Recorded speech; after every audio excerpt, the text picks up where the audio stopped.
What's up, my dudes? My name is Sister Turley, and this is the track review of the JLV Tribute Track. So this is a really cool idea right here that somebody had to go in there and try to make a track that felt a lot like the old school JLV tracks, and I think he did a really good job on it, man. It's very cool. It feels a lot like a 2011 and 12 track, but it also feels a lot like a 2015 track, which is crazy to even say because they're so different from each other. Like, I don't know how he managed to do it, but it's like you mixed a 2011 track and a 2015 track and just like they had a baby together. So it's insane. I don't know how he did it because the tracks themselves have changed so much over the years, and the fact that he's like managed to make a 2011 and 15 track kind of come together on one is absolutely crazy. I don't really know if he meant to do that. He might have just been meaning to make it really like an old school, 2011 track or whatever, but honestly, it's actually a pretty tricky track. If some of you guys don't know, those older tracks are pretty easy, like the 2011 and 12, like none of the jumps are difficult, and if you're on a 450, you find yourself over jumping a lot of those jumps on those older tracks and stuff because there wasn't even a 450 at that time, so a lot of those older tracks were made just for a 250, but this track right here is definitely hardcore, man. Like this quad right here is nasty, bro. I mean, it's pretty tough to hit, so I don't know what the deal was, like if he was just trying to make it like a 2011 track or whatever, but it definitely has a lot of feeling like a 2015 track. I mean, if any of you guys rode on this, then you would know it. Some of these jumps and stuff, like these triples, they just launch you sky high like the 2014 and 15 tracks, so it's pretty gnarly, man. And you also have the slickness of the old tracks as well, so it makes it like twice as hard. Like when you go on to play those older tracks like the 2011 and 12 tracks, even though they're slick and everything, the jumps and everything are super easy, so overall the tracks themselves are pretty easy, but when you make the jumps and everything really difficult, like a 2015 track, then it's just like super difficult. I don't know what it is about this track right here, but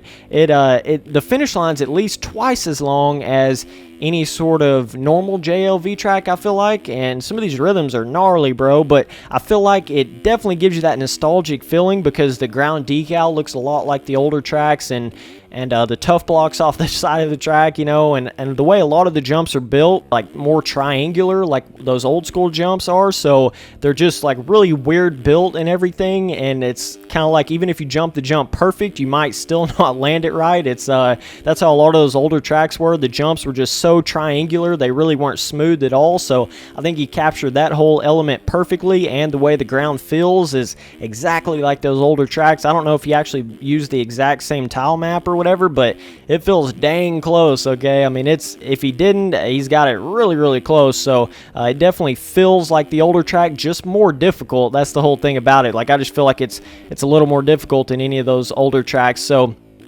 but it's a lot of fun. I like the whole idea behind it, and using the old school decals and stuff is really cool. And for me, like back in the day, I used to love these older tracks a whole lot more than I did the newer ones. I really wasn't a big fan of those newer tracks back in the day, and I think the reason why is because when you're not as good at the game, those newer tracks are a whole lot more frustrating because it's harder to get like the bigger triple N rhythms and stuff like that. Like these older 2011, 12, and 13 tracks, they're a whole lot easier to get the triple rhythms out of the corner without having to have like perfect traction and perfect seat bounce technique. But when you start getting to those newer tracks like the 2014 and 15, you got to be pretty much perfect everywhere to hit it right. So I think that's why a lot of beginner riders don't necessarily like the newer tracks as much, but once you get better at the game and everything, you start to really respect those newer tracks and enjoy them a lot because you start to realize how much more realistic the ground actually feels on them. They don't feel like ice like they did back in the day. And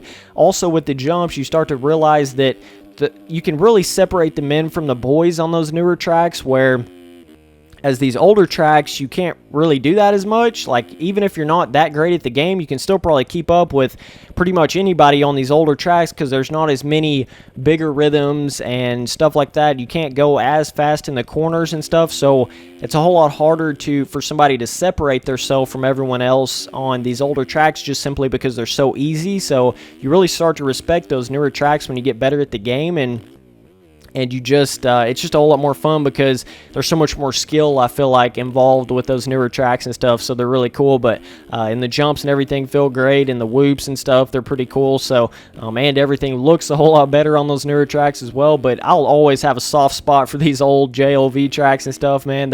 It's kind of like what you grow up on when you first start playing MX Simulator. These are the tracks that you play, so they'll always hold a place in your heart. You know, it's pretty cool. Like they just, I don't know, it's like where you learn how to play MX simulators on these older tracks, so you really enjoy it, and they'll always have a place, man, no matter how slick they were or how crazy the jumps are built or whatever, man, they'll always have a place. So I think it's really cool that this guy went in there and tried to do a little remake of it and everything. So and I think he did a perfect job, but it's just a little more difficult, I feel like, than those older tracks. But that's cool. I mean, personally, I think this track's really unique right here, just because it's like a JLV track, but it's difficult at the same time. So I feel like he's made something completely different here, which is really cool. So but yeah, these rhythm sections, you can see how it would be hard to land it even if you landed it perfectly. Like, it's just I don't know how he did that, but he captured that element of those older tracks like perfectly, bro. I mean, I don't know how you get it any more perfect than that. So